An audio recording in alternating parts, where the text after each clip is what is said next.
If your design projects are under NDA and you don't know what to show in your portfolio to switch jobs, then you have clicked the right video. In this video, we will cover 5 things. What to look for while reading the non-disclosure agreement. Whom should you reach out for help if you are confused. How to ask for help if you don't want your company to know you are making a portfolio to apply somewhere. How do you deal with different levels of restrictions in your NDA? And finally, what to do if your NDA is extremely strict and you're not allowed to talk about your work in any capacity. But first of all, what is an NDA? You see, when you join a company or work with a corporate clients, you are asked to sign an NDA or a non-disclosure agreement. It prevents you from sharing confidential information of the company outside the organization, which means often you are restricted to talk about the work you did in a particular job. But now if you want to switch jobs, what do you show in your portfolio? First of all, read the NDA. Don't assume that all the restrictions in the world are applied to your work. All NDAs are different in different companies.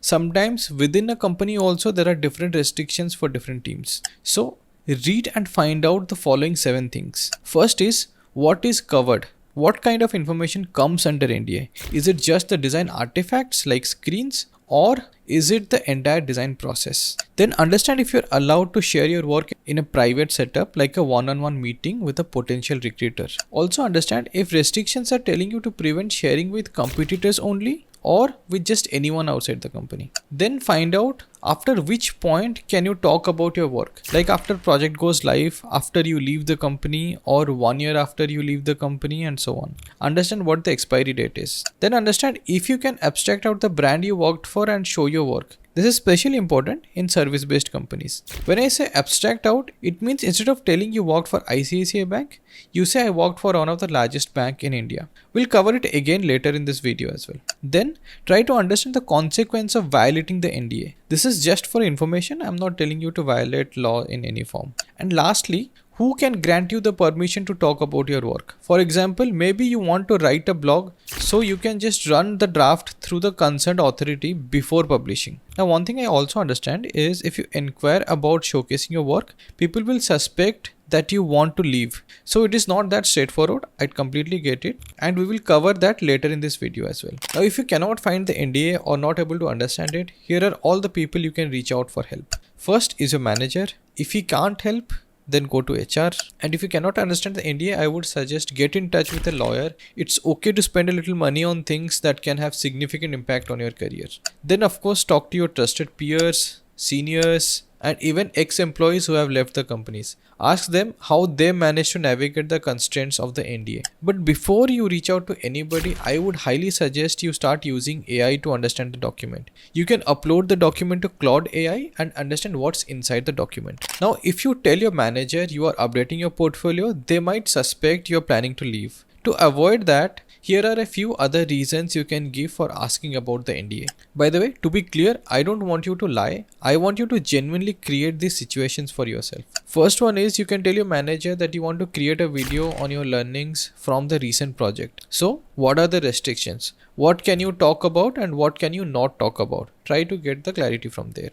You can also do the same by saying that you want to write a blog, or you can say you are invited to give a talk and you want to use a real world example. So can you use a part of the project? Again, don't fake this, be genuine, create this situation for yourself. Lastly, you can say you are mentoring young designers online and hence you would like to use real world examples. So let me know if that is okay. If you can have a straight conversation with your manager, that's great. Otherwise, these are some ways to ask about NDAs if you don't want to be suspected. Now, if you're struggling to make your UX design portfolio and you don't know what to include and how to structure your portfolio, I have a UX Portfolio Masterclass where I cover 75 lessons on how to sell your skills to recruiters via your portfolio and understand from a recruiter point of view what do we look for in a particular portfolio. You can get an additional 17% discount if you use the coupon code CC17 at the checkout. There are total 30 coupons, so be the first one to use it. This is available for lifetime, so you can buy now and consume later.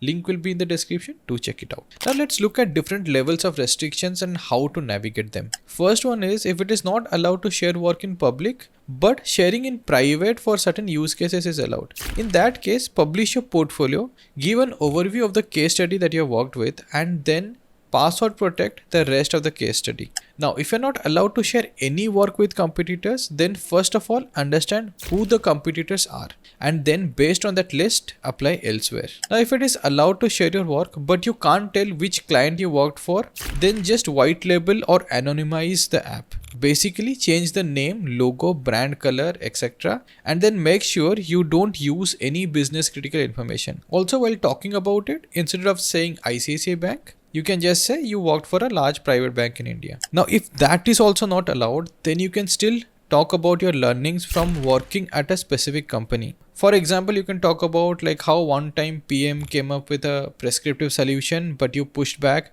did some research and came up with better solution. Or you can also talk about what have you learned about effective developer handoff, or what have you learned about effective stakeholder management, and so on. Now, even if that is not allowed, let's say you worked for defense, then you only have 4 options. One is ask the company you are applying for to give you an assignment to solve instead of the portfolio round.